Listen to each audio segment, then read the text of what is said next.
Sira yung laptop eh. Ayaw mabukas. Ayan. So,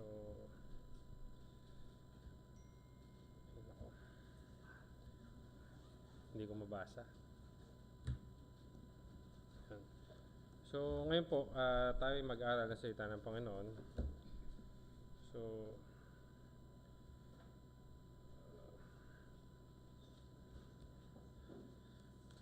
tayo po ay bagong chapter na, no? Kasi tapos po tayo sa chapter 12 nung nakaraan. And, naalala niyo po ba? Naalala niyo po ba yung mensahe nung nakaraang linggo? No?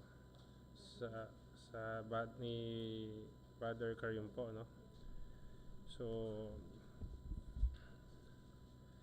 pag-aralan po natin ngayon, I strongly believe ito po ay karugtong dapat nung kumbaga sa chapter 12, no? Pero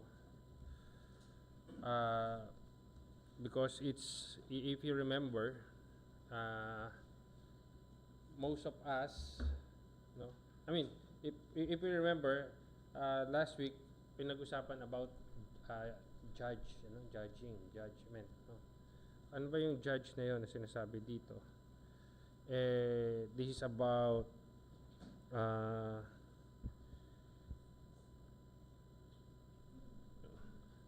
actually, it's not totally judge na paghusga mo sa tao, pero it's something like paano tayo mag-isip, paano ba natin hulaan, or sabi nga doon sa verses Luke chapter 12 mula verse 54, sabi niya, and he said also to the people, when you see the cloud rise out on the west, straightway ye say, there cometh a shower, and it was so, and so it is. And when you see the south wind blow, ye say, there will be heat, and it cometh to pass. Ye hypocrite, sabi ng Panginoon sa Kristo, you discern the face of the sky of the earth, but how is it that you do not discern this time? So yung panahon na yon, and even our time ngayon, no, sa panahon natin ngayon. And ye and why even yourself judge ye not what is right, no? So bakit hindi nyo mahusgahan kung ano yung tama, o hindi nyo malaman kung ano yung talagang tama? Dapat sa atin, sa panahon natin ngayon, nalalaman na natin ano nga ba ang mga pangyayari before and pangyayari ngayon.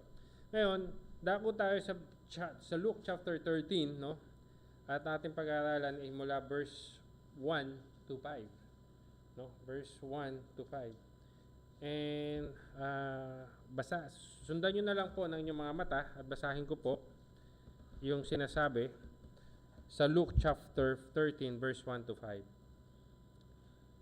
So sabi diyan, there were present at that season some that told him of the Galileans whose blood Pilate had mingled with their sacrifices. And Jesus answered, said unto them, suppose ye that these Galileans were sinners above all the Galileans, because they suffered such things? I tell you, nay, but except ye repent, ye shall all likewise perish. Or those 18 upon whom the tower of Siloam fell, and slew them, think ye that they are sinners above all men that dwelled in Jerusalem? I tell you, nay, but except ye repent, ye shall all likewise perish. So God bless the reading of Holy Scripture. Tayo po panandali ang manalangin. O dakilang Diyos, sa manaming mapangyarihan sa lahat, kami nagpupuri at nagpapasalamat, Panginoon, sa pagbabasa ng iyong banal na salita. Salamat po, Panginoon, sa mga salita mong ito na aming pag-aaralan. Dalangin namin, Panginoon, na samahan niyo kami. Kayo po ay pumagitna sa amin. Gamitin mo lamang po ako, Panginoon, na kapagsalita mo. Mga Panginoon, maunawaan ng bawat isa po sa amin dito. Especially, Panginoon, yung mga makapag-isip ng mali sa kapwa namin. na Panginoon, magkaroon kami ng kaunawaan na nagmumula sa inyo, na maituro nyo sa aming Panginoon about sa mga talatang ito. Nawa Panginoon, kayong mag-guide at maggabay sa amin. Gamitin mo lamang po ako, Panginoon, na tagapagsalita mo, Panginoon. Nawa Panginoon, ang katwiran, katalinuhan mo, Panginoon, ang mahayag. Bigyan niyo, Panginoon, ng bawat isa sa amin ng kaunawaan na nanggagaling sa inyo, nang maintindihan at maunawaan ng bawat isa sa amin, Panginoon, ang gusto mong ituro sa amin sa mga talatang nabanggit, Panginoon. Kayo nawa, Panginoon, ang maitaas, mapurihan, at patawarin niyo rin kami, Panginoon, sa aming mga pagkakamali, pagkukulang, mga kasalanan na aming nagawa. Nang ang inyong mga salita, Panginoon, ay maging karapat-dapat sa aming mga puso at ito'y manatili sa amin. Maraming salamat, Panginoon. At lahat nito, Panginoon, ay aming hiling dalangin na magkapatid at salamat sa dakilang pangalan ni Jesucristo ang tagapagligtas namin. Amen. Yun po. No? So, yun po. No? Pag-aralan natin yung Luke chapter 13 verse 1 to 5 na kung saan mabasa natin dito about sa Panginoong Jesucristo, yung sinasabi niya about sa Galilean. So, bago po natin na yan, sino ba dito yung actually, may ginawa kanina eh. Ito yung mensahe ko eh. No? Sino ba dito yung nangarap na maging politiko? Sino nangarap na maging politiko? Maging congressman. Maging congressman. Maging attorney.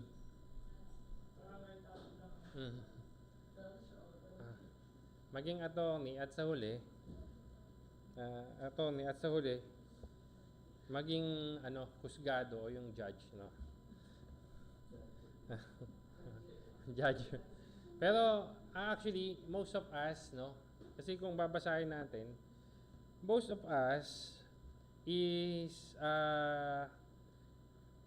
nakikita natin minsan nakakapaghusga tayo ng mali, no? Minsan kasi actually it's not the main truth about it, pero kung babasahin natin, minsan ganun yung nangyayari na ginagawa natin kung ano yung sinabi ng Panginoong Jesucristo. Kaya nga tinanong ko, minsan kasi gusto politiko maging husgado. Hindi naman tayo husgado eh, tapos kung makapag-judge tayo sa ibang tao, no? So, wagas. Na minsan, pag may nangyari sa kapwa natin, kasi yan eh. Kasi ginawa niya yan eh. Ayan. Parang tuwing nagsasalita tayo, may nangyari sa kapwa natin, kakilala natin. Naalala ko tuloy, sorry no, sa mga nakakalam ng kwento. Kaya kasi ikaw nagkaganyan eh, baka kulang lang sa simba yan. Hindi kasi nagsisimba daw. Hindi ba, parang ganon. No? Pero, hindi po yun kasi minsan ang dapat na lagi nating nasa isip. No? Hindi tayo dapat natututong basta maghusga sa kinalalabasan ng pangyayari. No? So yun nga. So pag-aralan po natin kung ano po yung mga kwento about ng sinabi ng Panginoong Jesucristo dito. Then afterwards, alaman naman natin kung ano, bakit naman sinabi ng Panginoong Jesucristo. No? So it's not about the judging, but actually, it's not actually the judging yung tinuturo ng Panginoong Jesucristo dito. Pero meron siyang gustong maunawaan natin about it. So sabi dun sa verse 1, there were present at that season some that told him of the Galileans whose blood Pilate had mingled with their sacrifice. No? Anong verse 1? Yung verse 1, pinapaliwanag ng Panginoon, pinapaliwanag po dito na nung time na yon, may mga kasama Panginoon Jesucristo. Kaya nga sinasabi ko na most probably this is yung pangyayari sa chapter 12, karugtong tong 13:1 to 5 kasi Jesus Christ is just telling about doon sa mga division, about the warnings, and about this one na sa pag-iisip, sa paghuhusga, no? And verse 8 na kung saan sinasabi niya kung meron kang kaaway, habang naglalakad pa lang kayo, yun yung sa verse 58 ng chapter 12, no? Mag-isip ka na kung paano ka arrange. Kasi pagka, sabi diyan, and thou shalt the way, give diligence to thou mayest to deliver from him, lest he hail thee to the judge. So, isasakdal ka na sa hukuman. So, parang ganon. So, kaya sinasabi ko na, most probably, this is karugtong nun, no? Karugtong. So, ngayon, sabi sa verse 1, sabi diyan, at that time, at that season, there were present at that season some that told him, sinabi sa kanya, the Galileans whose blood Pilate. So, ibig sabihin, pinag-uusapan, kinukwento. Ano po ba yung kwento? Whose blood Pilate had mingled. Ano daw po ba yun? Inaral ko siya at dito, nag-search ako. Sabi ni AI, kaya si AI? No, si Google, no? So, actually, hinahanap ko siya, kasi hinahanap ko yung history, ano ba ibig sabihin nun? Ito po pala ay, patungkol doon sa itong mga Galileans,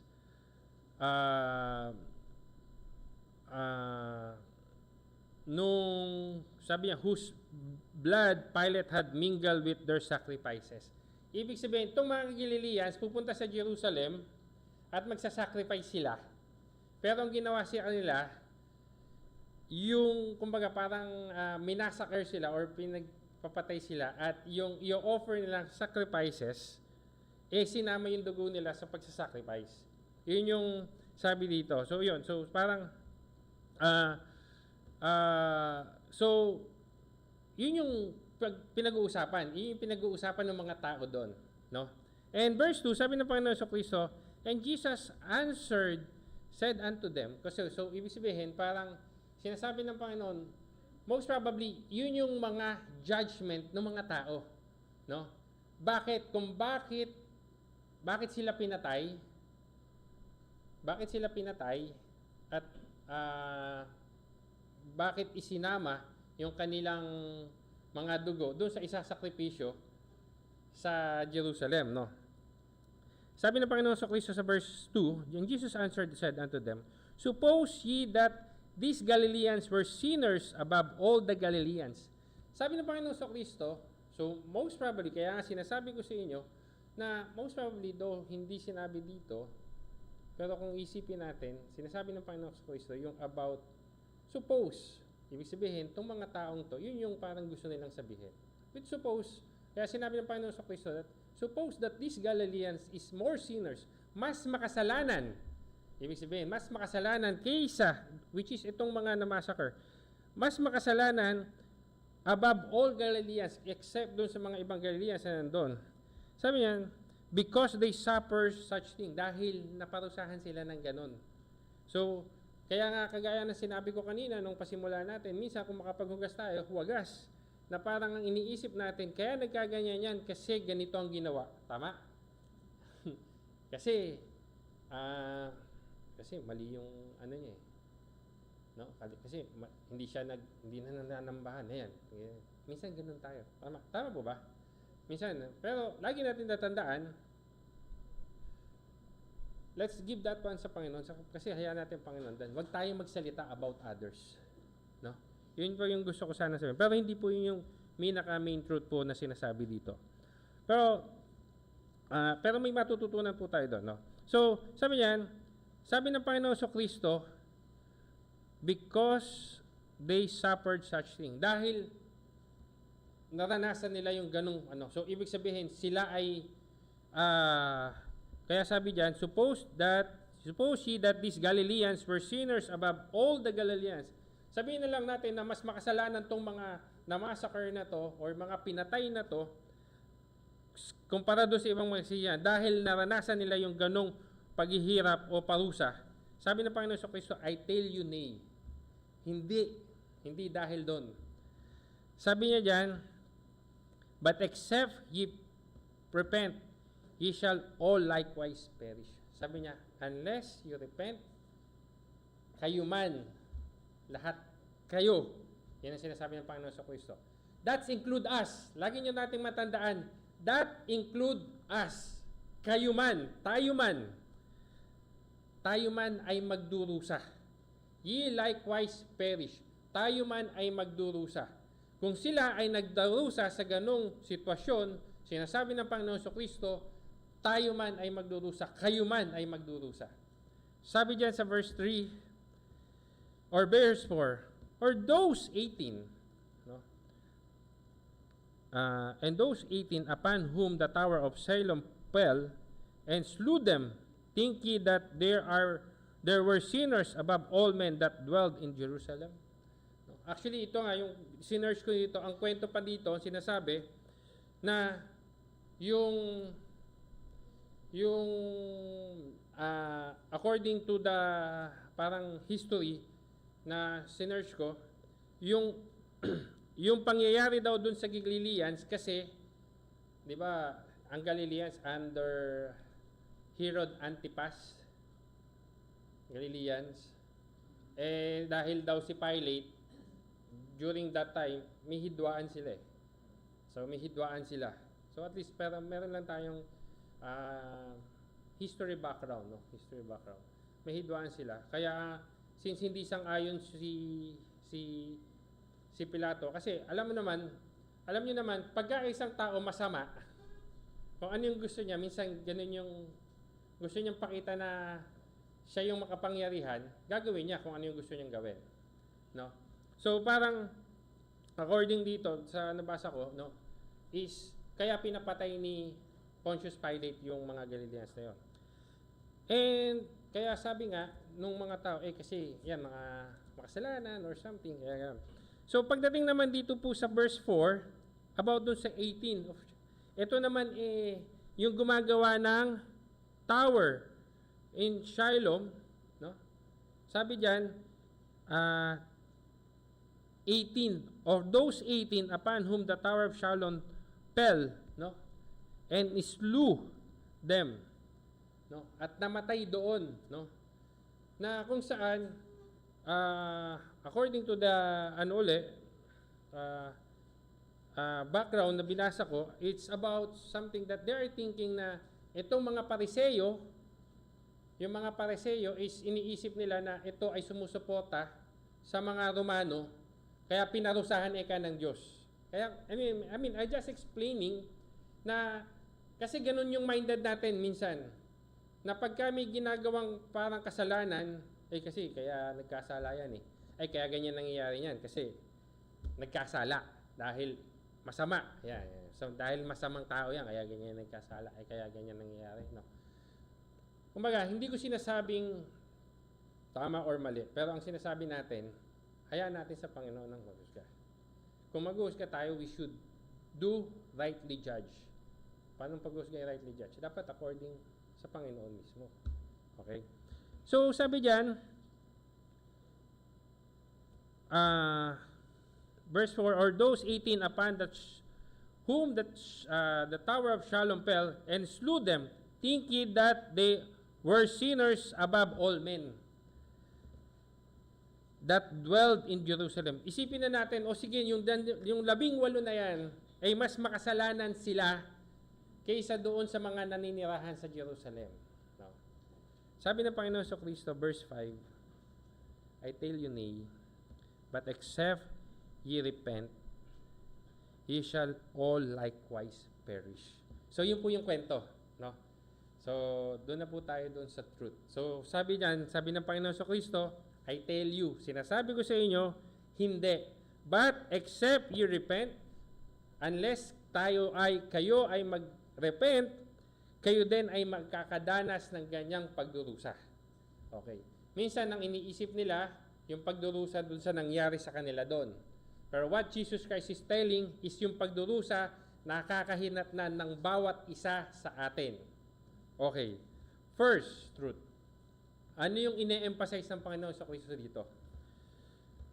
Sinasabi ng Panginoon sa Kristo dito about sin. Tama? Tama? Tama ba? Naintindihan nyo? It's talking about the sin.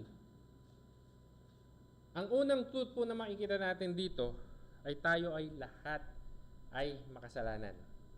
And once God judge us, we are equal. Tama? Sinasabi ng Panginoong Kristo, sabihin na natin na mas marami silang kasalanan. Diba? Sabihin na natin mas marami silang kasalanan. Pero ang sabi ng Panginoon, lahat kayo dararating nyo yung pagdurusang yan. Tama? Kasi bakit? Dahil we are all sinners. Okay? We are all sinners. Jesus Christ keep telling, we are all sinners. Even they are telling na sila ay gumagawa ng kabutihan, kaunti lang. Ang Panginoon po, kung tiintindihin natin, hindi siya naghuhusga ng ilan ba'y kasalanan mo. I mean, I will just tell you, ito po yung kakaugalian natin. I'm not mocking or I'm not mocking, but I will just tell you what's the truth that happened to me and what's my understanding about it. I believe most of us galing sa Catholic background. And ito po ang aking naranasan. Ako po, simula nung nagkumpisal po ako, di ba, kumpisal. Alam niyo yung kumpisal? Alam niyo yung kumpisal doon sa mga Catholic, di ba? Sasabihin natin yung mga kasalanan natin. Tama? Pag sinabi natin yung mga kasalanan natin, sino po yung nakaranas dito? Kasi nung bata kami, nagko-compute pa kami kung ilang ama namin, ilang Abagunong Maria sinabi sa amin ni Father, na dadasalin namin, ilang Abagunong Maria, luwalhati. Ganito po yon. Sa aking naranasan, again, I'm not attacking something, but I'm just telling what's I encounter and what Jesus Christ is telling. Okay? Kung paano mag-handle ang Panginoon ng kasalanan.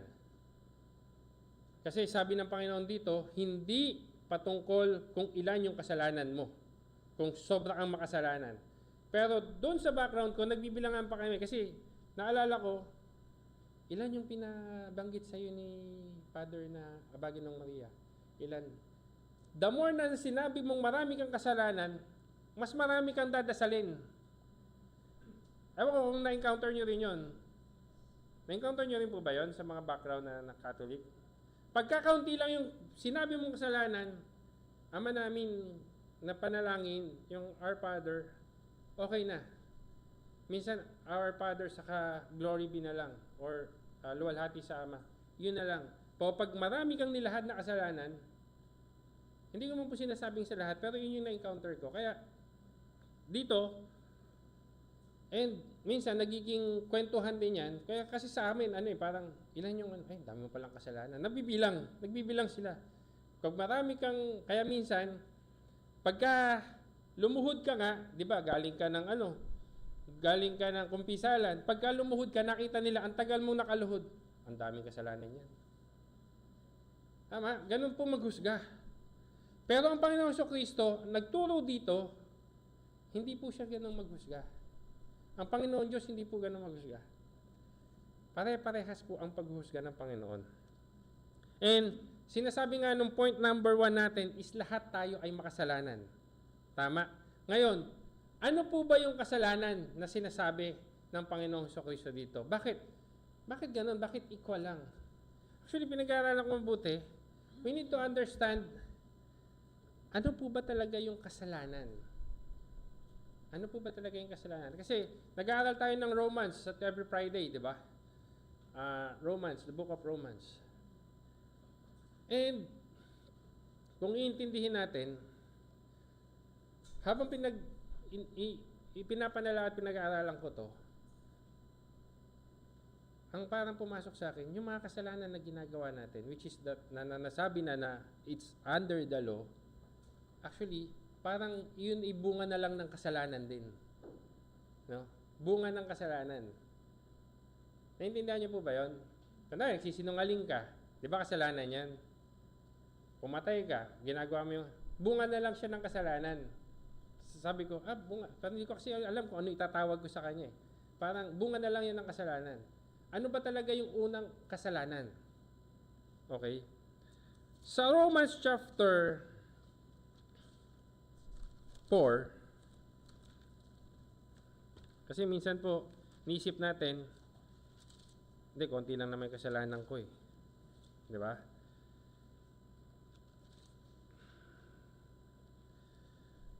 Chapter 5 po pala. Romans chapter 5. Sabi po rito, ito po yung sin. No? Ito po yung kasalanan.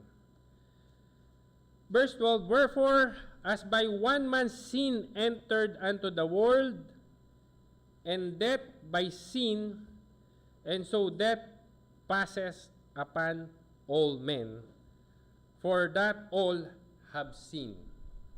Naintindihan niyo po?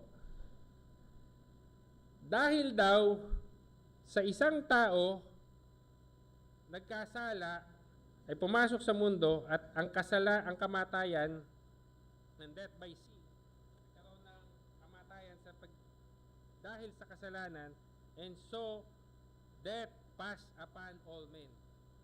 So ibig sabihin, and for that all have sinned. So ibig sabihin po, lahat tayo ay makasalanan. Tama? Agree po ba kayo? Lahat po tayo ay makasalanan kahit pa. Kasi ang Bible lang nagsabi, 'di ba? Dahil sa kasalanan. So, paano po ba yung kasalanan na 'yon? Explain ko po uli yung kasalanan na. So ngayon, akala natin, hindi naman ako, lumalayo naman ako sa kasalanan. Akala natin hindi talaga tayo nagkakasala. No? Pwede po bang itaas dito yung magsasabing hindi po ako nagkakasala, hindi ako makasalanan? O yun, nagtaas si Brother Benji, hindi daw siya makasalanan. Kuman siya. Okay, nakikinig siya. Akala ko ako po. Ang sabi po dito, dahil may kasalanan, no? So yung kasalanan na yon, yun po yung nung una. Ano po ba yung unang kasalanan? Kasi si one man, si Adan. Ano yung ginawa ni Adan? Disobedient.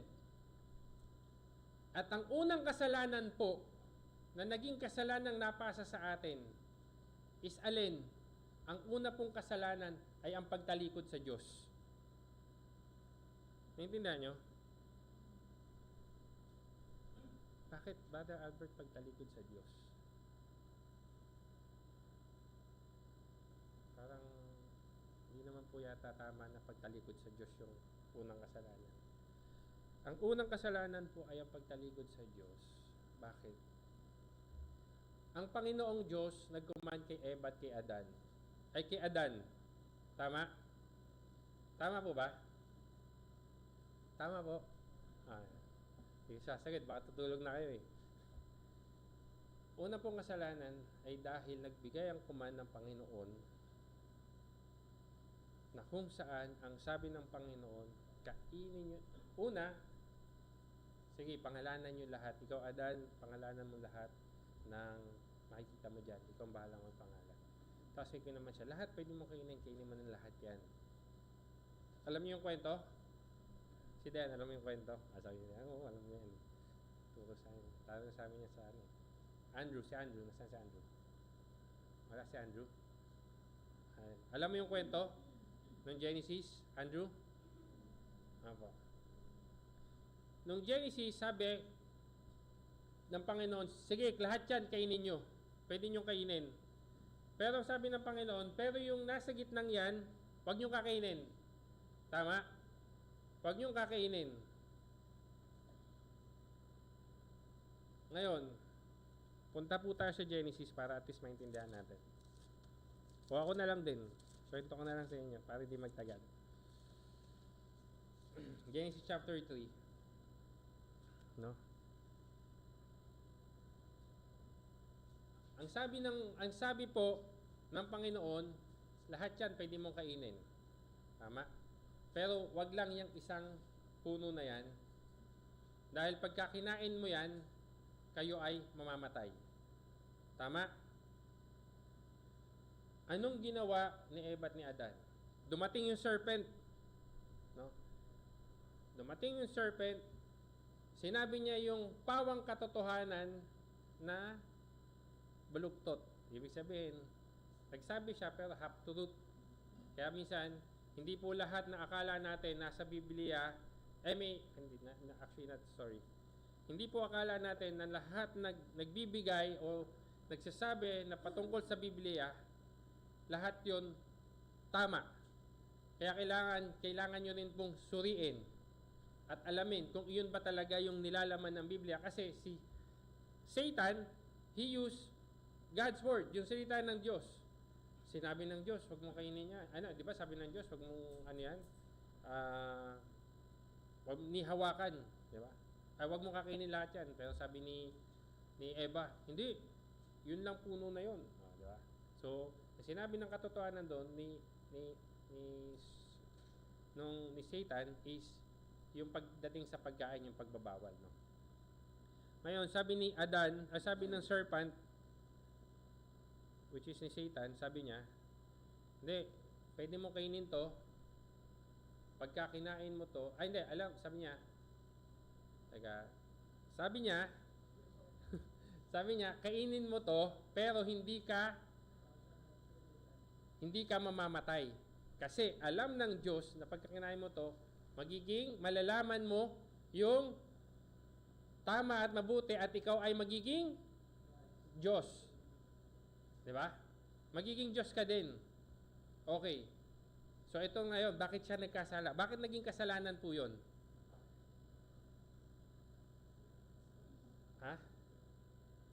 Ayun. Naging kasalanan sila dahil kinaya nila si Satan o si Lucifer or yung anghel na gusto niyang maging makapangyarihan din. So tinalikuran nila ang utos ng Diyos kasi bakit? Si Eva sa sarili niya gusto niyang maging Diyos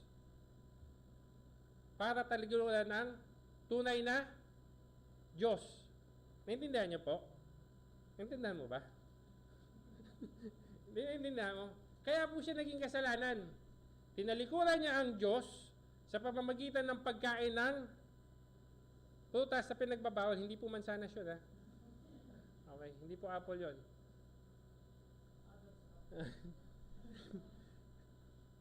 Yun po yun.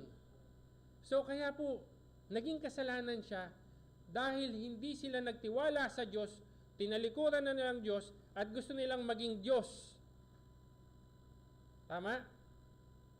Kasi bakit niya kinain? Bakit nila kainin? Sinabi nga ng Satan, magiging Diyos ka din.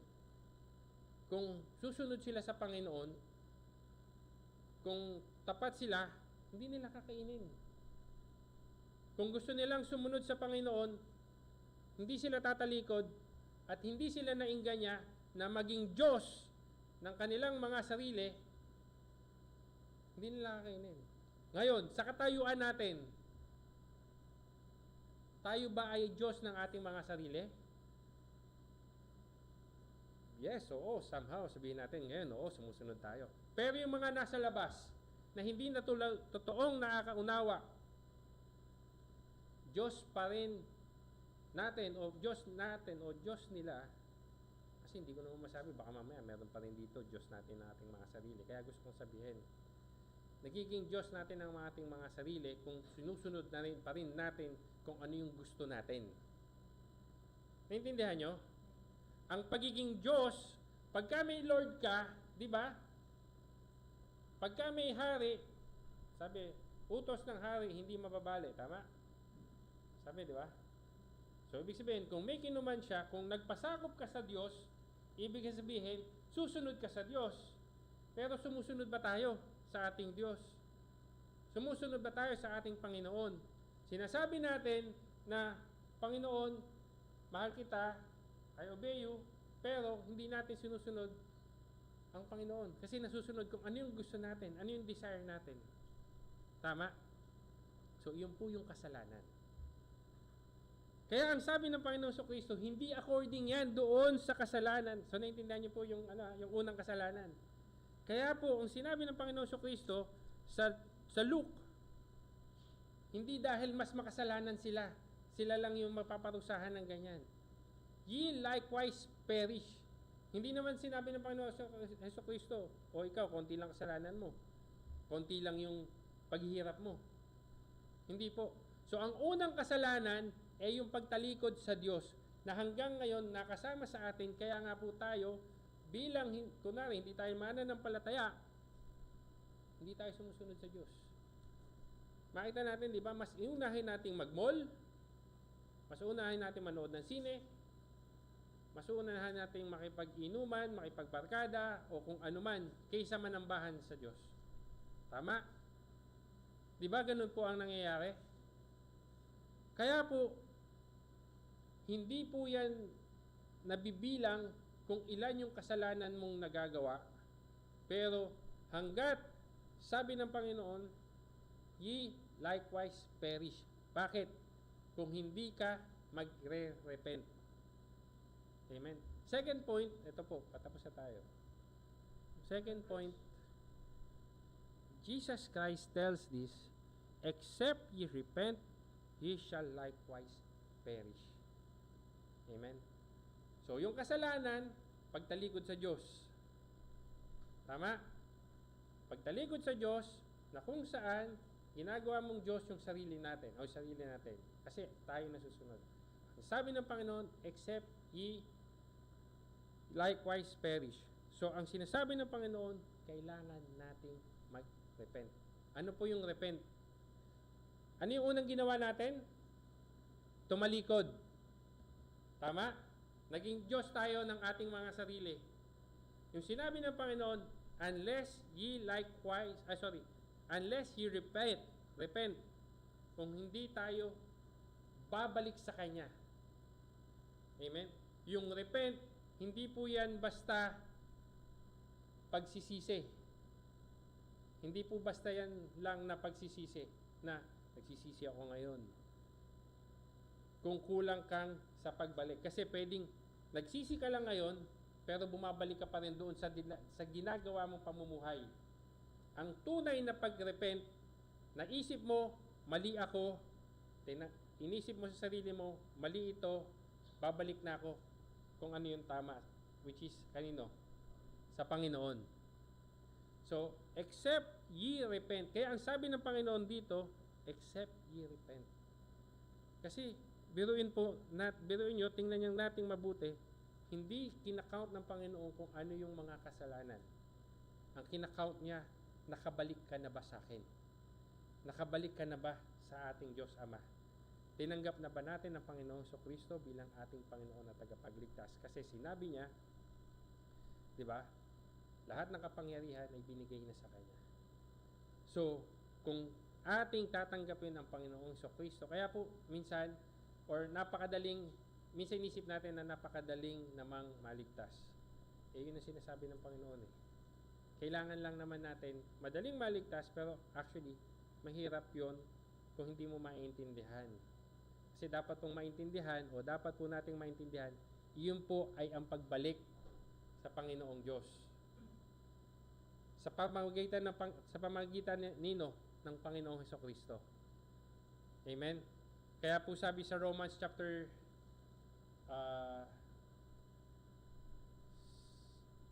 10, 9 and 10. No? If thou shalt confess with thy mouth the Lord Jesus,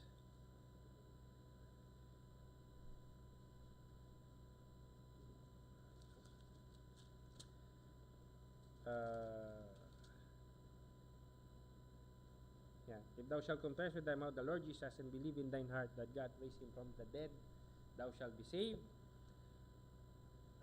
Pag hindi natin tinanggap ang Panginoon Kristo bilang ating Panginoon na tagapagligtas, dahil sa Kanya binigyan ng buong kapangyarihan ng langit at lupa, yun yung repentance. Bumalik tayo. Siya yung magiging daan natin patungo sa Ama. Amen? Lahat tayo magdudusa. Anong pagdudusa yan? Yung sinabi sa Revelation, no? Sinabi yan sa churches, unless ye repent. Kaya ang Panginoong Hesukristo ay tinuturo sa atin, hindi kung ano yung nagawa mong kasalanan. Kasi lalayo ka sa kasalanan pag dumapit ka sa Diyos. Intindihan niyo po? Intindihan po ba natin? Kailangan maunawaan natin na dapat nating lumapit sa Diyos nang makalayo tayo sa kasalanan. Kasi kung hindi tayo lalapit at babalik sa Diyos, patuloy lang po tayong magkakasala paulit-ulit. Lagi natin tandaan, hindi dahil nagkasala tayo, sabi sa 1 John 1:9, if we confess our sin, no? Kung nagkakasala man tayo, kasi sinabi ng 1 John, lahat tayo nagkakasala pa rin. Pero sinasabi ni John, kung tayo ay nagkasala, tayo ay mag-confess sa Panginoon at tayo ay kanyang lilinisin. Pag nililinis tayo, ibig sabihin lumalayo tayo patuloy sa kasalanan. Kaya wag po tayong manatili sa kasalanan. Kasi once na nagkasala ka uli, babalik at babalik ka dyan. So, kaya ang dapat, yung repent natin, maging tama. Intindihan nyo? Yung tamang repentance is pagbalik sa Diyos. Pagsuko ng sarili natin sa Kanya.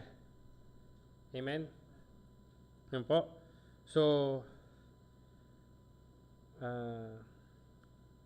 I think it's my conclusion, it's not how much sin you commit because God is not looking to it, as God is the same as He said from the Genesis. No? Siya rin yung nagsabi ng Panginoon sa Kristo kung ano sinabi niya sa Genesis, no? Na mamamatay ang tao, no? Kaya gumawa ang Panginoon ng solusyon immediately.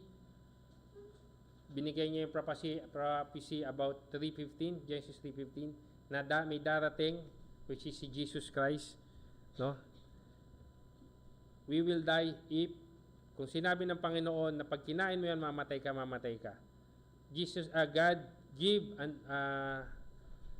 prophecy about Jesus Christ because He loves us. That's the reason why John chapter 3 verse 16 sabi, for God so loved the world that He gave His only begotten Son. Inibig tayo ng Diyos, kaya binigay niya ang kanyang bugtong na anak. Sa Genesis 3:15 pa lang, sinabi niya na yon, darating ang Panginoong Kristo. He prophesied that one. Kaya ang sinabi lang niya, God so loved the world that He gave His only begotten Son, that whosoever believeth on Him, manampalataya lang sa Panginoong Kristo, should not perish. Yung sinabi dito sa ng Panginoong Kristo, you shall perish.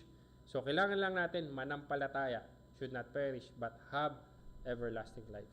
So sana po, kung may makakausap tayo, kung tayo man ay nagsuko na sa Panginoong Hesukristo, nagsuko sa Diyos at bumalik na, sundin na natin kung ano yung command sa atin ng Panginoon. Lumayo tayo sa kasalanan. At kung hindi pa rin po natin naiintindihan, nawa, yun lang po yung kasalanan natin. Pagtalikod natin sa Diyos. Bumalik na po tayo sa Diyos. At sa mga nakakaintindi, pagka binahagi nyo, ibahagi natin na ito po yung kasalanan natin.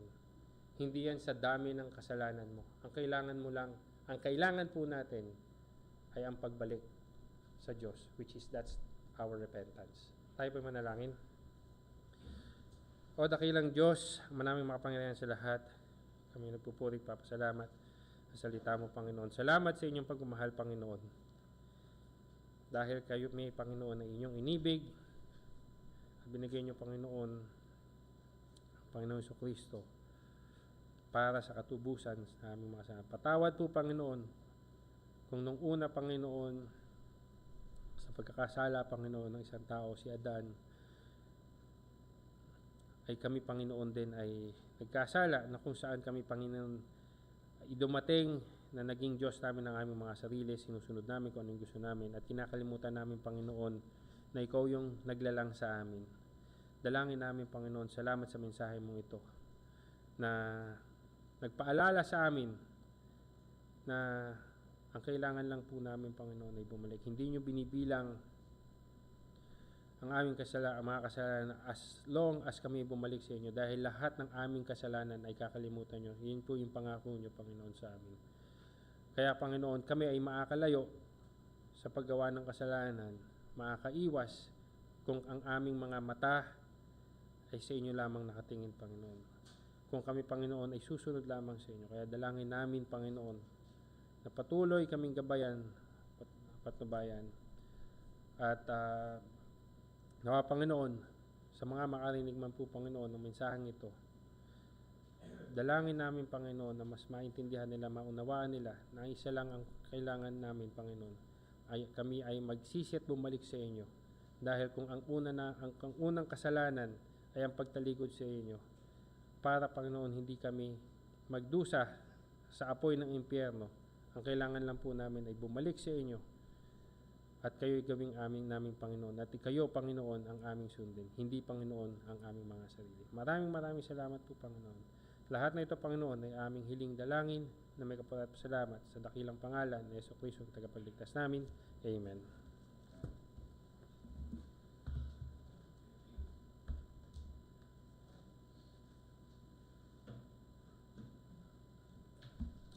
Kung ang kasalanan ay magdudulot sa kapahamakan, kailangan talaga magsisi ang tao.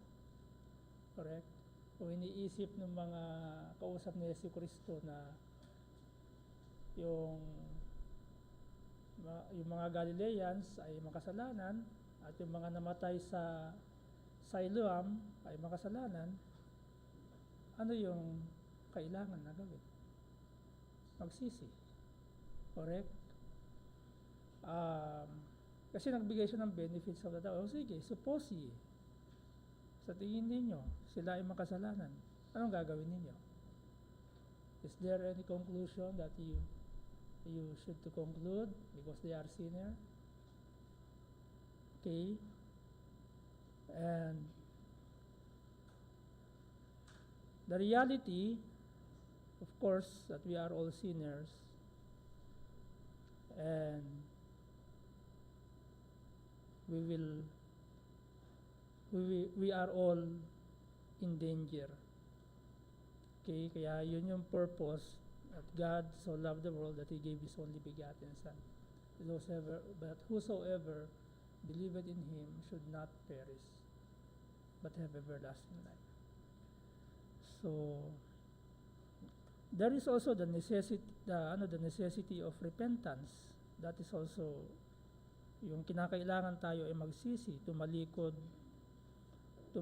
tayo talikuran natin yung ating kasalanan, o baguhin natin yung pag-iisip natin. Sumpalataya tayo sa ating Diyos, sa Panginoong Jesucristo. Okay? Kasi yung pagtalikod, that is the fruit of your disobedience. That is the action actually you have made. But indeed, in your mind, you disobey God. Kaya tumalikod ka. If you disobey God, then tumalikod siya. Okay? That's the action, actually. Okay? Like, kalimbawa, bigyan ko yan ng bawa. Utos ng nanay mo, huwag ka muna mag-asawa at the age of 17. Sinuway mo yung utos ng nanay mo. Tinalikuran mo sila. Nagtanan ka. Okay? So that's the action of your disobedience. Okay? So yun. Kaya mahalaga magsisi. Pag hindi tayo magsisisi o magbabago ng pag-iisip at hindi natin tatalikuran yung kasalanan at hindi tayo sasampalataya sa Diyos, definitely, the reality, perish. Or we are all doomed kung tayo ay hindi magsisisi. Okay? So, salamat doon sa message. And then, tayo po ay mag-pray. Let's pray for the Kabatik family. They are, I believe, nasaan ba kayo? Nasa hotel o nasa boarding gate? Nasa OFW lunch kayo? Anong kinakain nyo? Goto? Puto o siomay? pansit. May siomay pansit doon eh. Okay, sila po ay papunta na po ng tayo pong lahat ay tumayo. There's any urgent prayer request? Any urgent prayer request?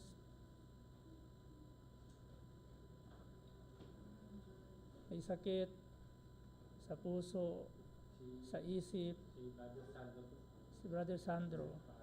Ano yung specific na nararamdaman mo, kapatid? Sa puso ba o sa leg? Sa leg. Brother Sandro. Dalawa na ngayon.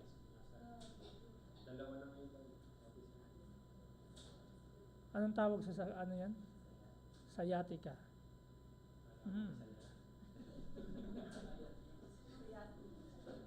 Anyone? Urgent? Urgent?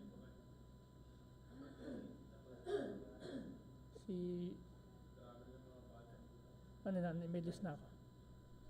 Sino pa ang urgent? Ano yung name nung friend mo? Mariam. Miriam pala. Miriam, no? Miriam. Miriam. Yan ba yung na-meet ko na dati? Na-meet ko na. Miriam. Mariam. Okay. Anong case?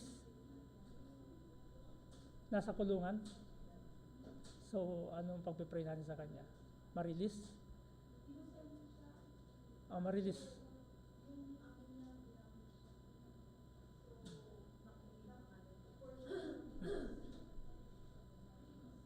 So, we need Kumbaga, pastor? Saka yung release, saka kailangan niya magsabi ng totoo para malinis. maging honest.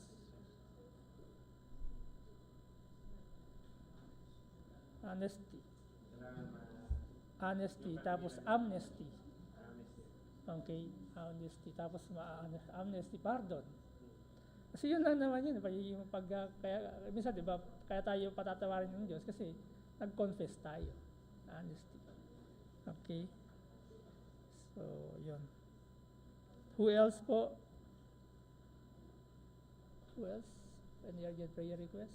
May sakit ka, Sister, Sister Marjorie? Ubo.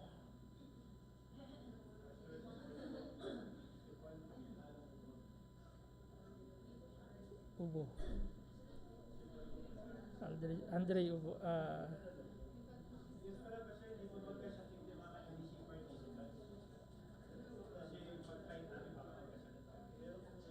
Hindi, wag mo sabihin baka.